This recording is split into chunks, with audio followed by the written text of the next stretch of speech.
On Castrol speed machine, our cameras move to Parramatta Raceway for the rich Australian Sprint Car Grand Prix. Buckle up as the Kings with Wings run side by side in this battle of the brave. Ground-pounding excitement from the V8 supercars. Plus there's highlights of the spectacular speed car shootout featuring the hottest drivers on the east coast of Australia.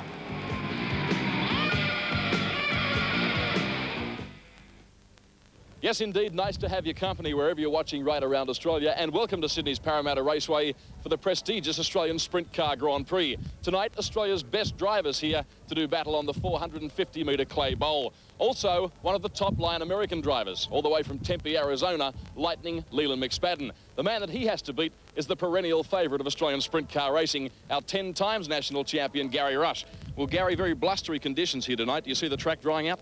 Yeah, wind will do that to the track, David. It's been a nice day and there's plenty of water being put on the track, but wind can come along at the last moment and just dry it out. But, you know, the track's the same for all the drivers, so we'll keep our fingers crossed. I've called you the perennial favourite. There's a fair bit of pressure on you to win here tonight in front of your home crowd. Oh, well, there always is, but we haven't won here this season yet. We've won everywhere else in Australia, but we're looking for a first up win tonight. Well, for the benefit of you at home that haven't seen sprint car racing before, I can assure you you've missed one of the most awesome spectacles in world motor racing. We'll take this opportunity now just to have a look around Gary Rush's Castrol Maxim sprint car. This particular race car was built in the United States, and all sprint cars are purpose-built to compete on half-mile down to quarter-mile dirt ovals. The front wing, a very important part of the machinery, all about downforce. These cars generate massive horsepower, and if it wasn't for the front wing located right here, you'd find the front wheels of the sprint car would be coming off the ground regularly. Now we move down the race car, obviously to the heartbeat of this particular machine. I refer to the engine.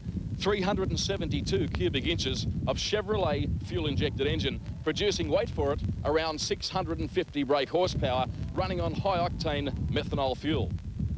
One of the most distinguishing features on a sprint car is this huge wing that you see located on the top of the race car. Very important for the car's handling characteristics, particularly to give them stability through high-speed corners. Also, a major aspect of the sprint car wing is safety. We often see open-wheel race cars like sprint cars jump wheels and go hurtling into space and rolling in fairly nasty fashion. Well, the sprint car wing has certainly saved many drivers' lives. It digs into the racetrack and stops the momentum of the rolling sprint car. We now move into the all-important cockpit where Gary Rush, for example, will be driving this race car. It really is a fairly basic cockpit configuration. 5-point racing harness, power steering, hydraulic adjustment for the wing that moves it up or down or back or forward. In terms of the pedals, we have an accelerator and a brake. Now, these sprint cars don't have a clutch. They have a direct drive system, which means they actually have to be push-started. The direct drive system means very simply you're either in gear or you're not. This is where the all-important quick change diff comes into effect. At the completion of a race, if a driver's not happy with his gearing, the pit crew actually jack the back of the car up, they unbolt the back of the housing, and that's actually where they put in their new gear sprockets. There's many, many different combinations to choose from, and you'll find the drivers change that depending on the nature of the racetrack surface or indeed the racetrack circumference. As you can appreciate, tyres play a very important part in any motor racing. Sprint car racing is certainly no different. And one of the things, the challenges that a speedway driver has to contend with is an ever-changing racetrack. And the monstrous right rear tyre on a sprint car plays an all-important role in the handling characteristics of the machine. This particular tyre on Gary Rush's car, you can see, is much larger than the left rear tyre on the other side of the machine. Now, if, for example, the race car is tending to push or understeer, they will actually adopt a larger right rear tyre, which will balance the car accordingly, referred to in the business as rolling stagger. All in all, sprint car racing is now one of the world's most popular forms of motorsport. These machines weigh about 700 kilograms, and as I've already said, producing around 650 brake horsepower. That makes them mighty exciting. Very blustery weather conditions here at the Parramatta City Raceway. A large crowd on hand to soak up the excitement that sprint car racing can provide on this magnificent venue. One of the night of nights as far as sprint car racing is concerned, and the crowd are still waiting outside to get into the venue. Not far away from a start now in the first event, which sees Gary Rush, the 10 times national champion, starting from pole. On the outside of the front row is young Grant Tunks, one of the second generation stars, and Peter Kraft in car number 86, tucked away on the inside of the second row. The sprint car superstars unleash the horsepower here at Parramatta, and Gary Rush got a great start from the inside of the front row. That's Peter Kraft in car number 86, settling down in second spot. He's copping some hurry up now from young Grant Tunks, and also moving through very smartly is Colin Farr in car number 9. Well, at the end of the first lap, Gary Rush, the master blaster, enjoys a lead of about 10 metres down the back straightaway one more time. Still is Peter Kraft in second spot. Young Grant Tunks doing a good job in third. That's him in the black car now heading onto the main section, and Colin Farr is still fourth. Well, Peter Kraft in car number 86 is really the only danger man here for Gary Rush. That's Rush on screen now, screaming down the back straight, got the car working absolutely superbly and getting plenty of horsepower onto the racetrack. Peter Kraft in car 86 is now starting to make a fairly serious challenge on the territory of Gary Rush, who leads the field down the back section. Rush in front, Peter Kraft is second. Kraft possibly dropping off just a little bit there as Rush once again negotiates the main section of the Parramatta City Raceway. Throws the sprint car in through turn 2. A magnificent sight, these sprint cars in full flight. Back straight away one more time, and you are looking at the style of the man that's won no less than 10 national championships. In fact, Gary Rush has won in excess of 300 main events. Peter Kraft currently in second, car number 86, one of the most improved sprint car drivers in the nation, has already won a swag of main events this summer so far. But inside the distance, I can't see Peter Kraft reeling in. The tearaway race leader, Gary Rush, now negotiates his final lap in this event. And really, Rushy has given them a driving lesson in this one. Half a lap now left to negotiate. The checkered flag is poised off turn 4 for the final time. And Gary Rush takes the checkered flag in a very comfortable victory. Peter Kraft home in second, and he did a very good job. We're coming back with more action from Parramatta Raceway on the other side of this break.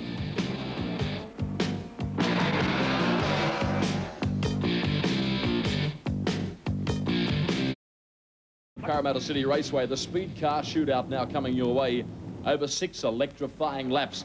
These cars, one of the most famous motor racing divisions anywhere in the world. The mighty midgets or the speed cars, they're racing. And best to begin in car number 4 was Dave Lambert. Over on the inside is Kevin Cox, the veteran. In the red car number 22, that is Mark Brown, the Victorian, a spectacular driver. He now storms through into second spot on the racetrack, and also coming through in the black and gold 75 car. That man on screen is Rocket Rod Bowen, who recently made the transition from sprint cars back to speed cars and is doing a fine job, as you can see. Race leader now in car number 22 is Mark Brown, well and truly under siege from Rod Bowen. Bowen skating up high on the racetrack, trying to find a way by there, and this one is settling down between these two, Brown and also Rod Bowen. Bowen once again looking up high on the racetrack for some traction. He couldn't find a way by him that time. Now Bowen sticks it down on the inside line. He and Brown run almost side by side up the main straightaway. They throw it in through turns 1 and 2. Bowen got a little bit washed up there. The car got very taily. He's working hard at the wheel trying to correct that scenario. In the meantime, though, Mark Brown steals a break. He leads by about 5 metres, and Brown will head up the main section one more time. A clear-cut race leader. That's young Stephen Graham in third spot. He's a sensational young talent. Chasing at the moment, Mark Brown and also Rod Bowen. Now there's some slower cars to contend with. Oh, Rod Bowen up and over in car number 75. Bowen a nasty spill on turn number 4. He appears to be okay moving around in the car. Look at the fuel, the methanol pouring out of the back of that machine. The crash crew here at Parramatta, one of the best in the business. Bowen is out of the car and will be quite okay.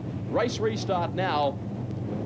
We'll see Mark Brown in car number 22, the Victorian, leading them away. Stephen Graham in second spot, Dave Lambert in third. Up the main section they come, and race leader Mark Brown has pinched a very handy break. Now Stephen Graham in car number 14, a sensational young talent. He'll fight him all the way down to the checkered flag, but Brown has a very big lead. Can Graham do it on this occasion? There's about 10 metres separating first and second as they negotiate the 450-metre clay circuit here at Parramatta. Last lap now, and that means that Mark Brown only has a couple of corners left to negotiate, and he is going to do it very comfortably, I feel. Stephen Graham is keeping his foot hard into the accelerator, but the post will be too close, as they say, and Mark Brown, the Victorian, takes the checkered flag comfortably, defeating Stephen Graham. We're back shortly with more from Parramatta Raceway.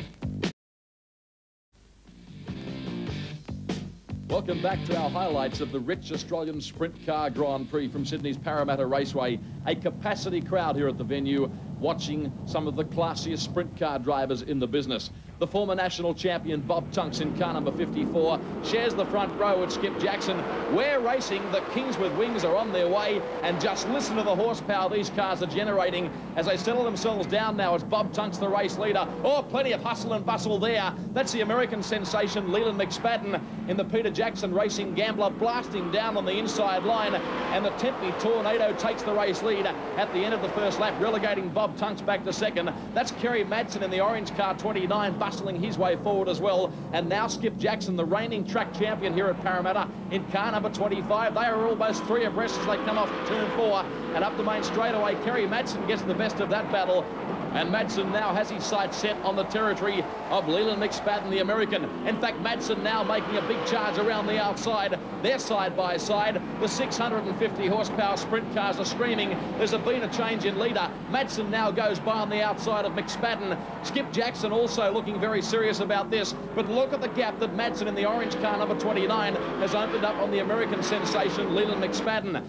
Amber caution lights on now because Kerry Madsen, the race leader, has lucklessly spun on turn 2, also bringing undone Colin Farr in car number 9. Race restart now, only a few laps to run, and Skip Jackson inherits the race lead. He'll be hard to run down from there. The reigning New South Wales sprint car champion Brooke Tatnell in car number 8. The son of legendary George Tatnell now finds his way up into second spot, and this one will settle down. A race between Brooke Tatnell and Skip Jackson.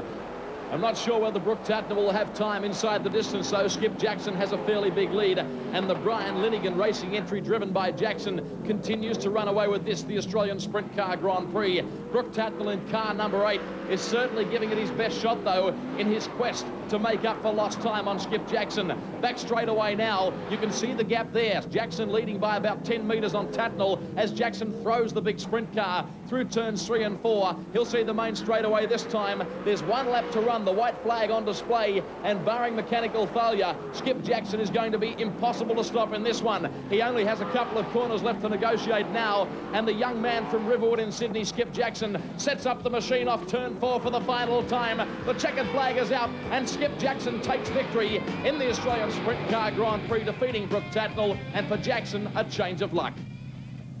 We've struggled all year, and we finally got to start up near the front on the racetrack that was a little dry, and it suited our setup perfectly. So at the start we went a little bit backwards and we didn't get as good a start as we wanted, but the car came to the track perfectly, and towards the end of the race we were pretty good. I was quite happy. A very demanding racetrack tonight.